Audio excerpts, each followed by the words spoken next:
Here's a quick video on how to create a project that uses a workflow with custom jobs. First of all, make sure you've already created a custom workflow that uses workflow jobs.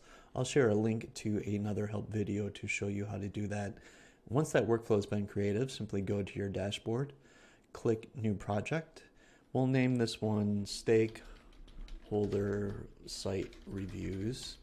And in this case, we'll select a custom workflow that we created named it Client Approval that has two jobs, worker and stakeholder in this example.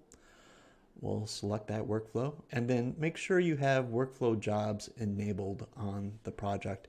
If you do turn this off, you will continue to have access to the statuses, but the jobs will not be available. Once I do that, click Create Project.